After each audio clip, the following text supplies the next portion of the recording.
All right, today we have the 2024 Honda HR-V, which makes 158 horsepower and 138 pound-feet of torque, which puts down a 0 to 60 time of 10 seconds. So we're gonna start off this video with a race, a foot race.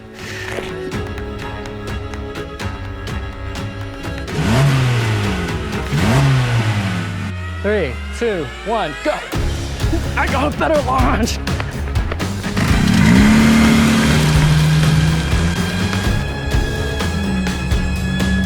So yeah, in a standing 50 feet race, it looks like you can tie with an HR-V on foot. Not exactly the fastest car, but forget about all that for a second, because this isn't a race car. In a sec, I'll explain why this is a great car, nevertheless its speed.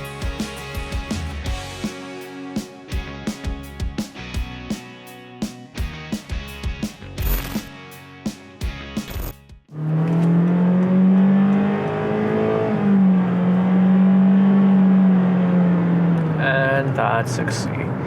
This comes with a 2.0 liter 16 valve dual overhead cam 4-cylinder, which makes a little bit more power than before, up by 17 horsepower and 11 pound-feet of torque. Still not that quick. It gets up to 60 in about 9.8 seconds, which is all right. I wish they threw in the Civic motor, the 1.5 liter turbo, or the CR-V motor, which makes quite a bit more power than this, because this isn't that quick. But it does pair with a CVT transmission, which is actually pretty good. It has what they call their step shift programming, which kind of simulates shifts. It gets the job done, and we do have the optional real-time all-wheel drive, which actually gives this HR-V quite a bit of grip, especially when it's wet. We do have a drive mode selector in normal, eco, or snow. Snow just changes the throttle mapping for better grip, especially when it's wet.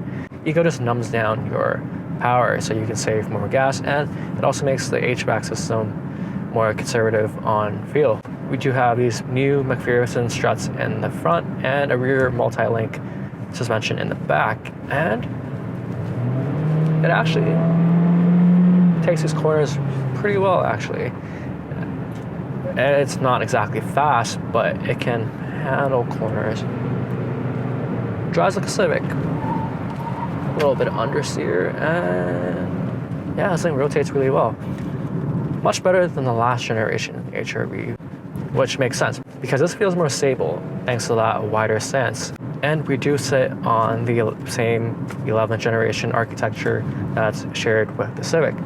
And I gotta say, it's actually a really good chassis. It's light, it's nimble, and the steering is actually pretty responsive. For some reason, it's heavier than the CR-V steering and the Civic steering, but I actually like that. It gives you a little more feedback when you're taking corners or just switching lanes. Like I said before, it's more stable because of that wider stance, which has been increased by an extra 2 inches, and also the wheelbase is longer too, at 1.7 inches longer than the past. It's a pretty bumpy road, and the ride is super smooth, super stable. It just feels nice and refined. Very comfortable ride. It makes this thing a very good, perfect daily car, especially with the fuel mileage, which we've been averaging 28.5 miles per gallon through the week. And in the city, it does 25, 26 miles per gallon pretty easily. And on the highway, you can also easily do 30 to 32 miles per gallon. But that's actually not too far off from the CR-V, which does very similar mileage, and you do get more space than the HR-V. And also more power. Full send. 40, 50.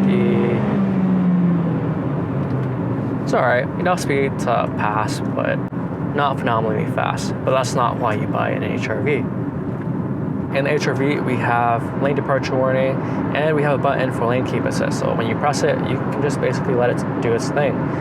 We also have adaptive cruise control with low speed follow assist and traffic jam assist. So that's perfect for commuting. And we also have a traffic sign recognition camera that reads the speed limit and displays it on the dashboard right in front of you. Honda sensing is pretty good. You can pretty much just let the car drive. You do have blind spot monitoring and rear cross traffic alert, forward collision warning, and lane departure warning. All of which makes the HR-V one of the best in class in safety.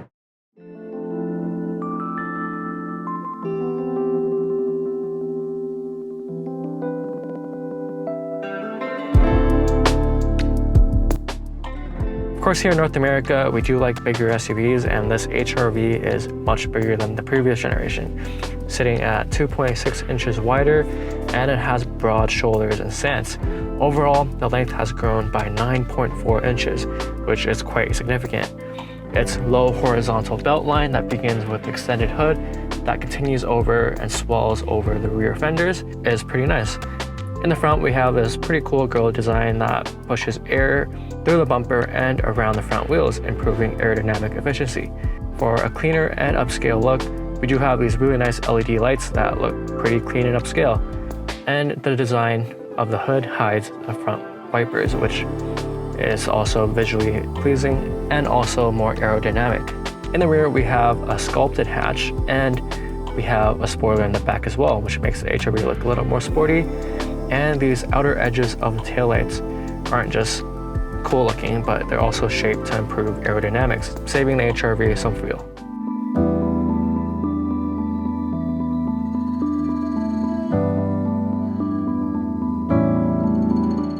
Alright, stepping inside the HR-V, it basically feels like the new Civic, except you're higher off the ground.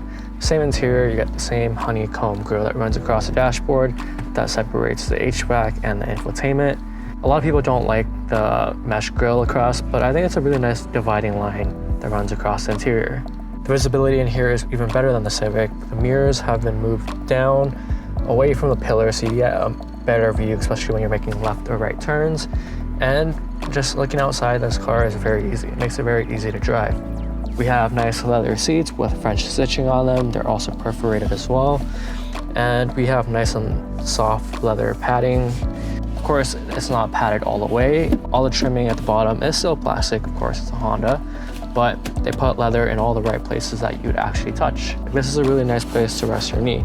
We also have a little pass-through over here, a wireless charger, 2 cup holders. Your drive mode selects down here, parking brake, brake hold, and then we have the 9-inch infotainment system over here, which is one of the most simple systems to use. There's Apple CarPlay and Android Auto as standard. These seats are also body stabilizing seats. They're supposed to reduce fatigue, especially when you're on a long drive.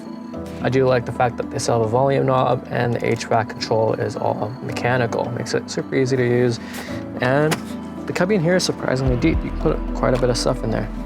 We also have the 7-inch digital display on the left side of the cluster with a bunch of different things that you can go through, and on the right side is just an analog speedometer. It's a pretty simple, easy to use interior, nothing really crazy about it. It's basically just like the 11th gen Honda Civic. Of course, the new HR-V is in fact much bigger than the previous gen, so it's just easier to get in and out of the rear seats, and it's basically a lifted Civic, making it much easier to put in a child seat or anything, and a lot easier just to get in and out of.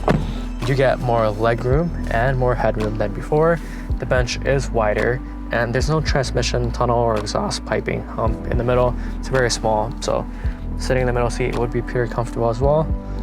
You do get the same leather padding on the side, a little bit hard up here, but other than that, it's pretty nice back here.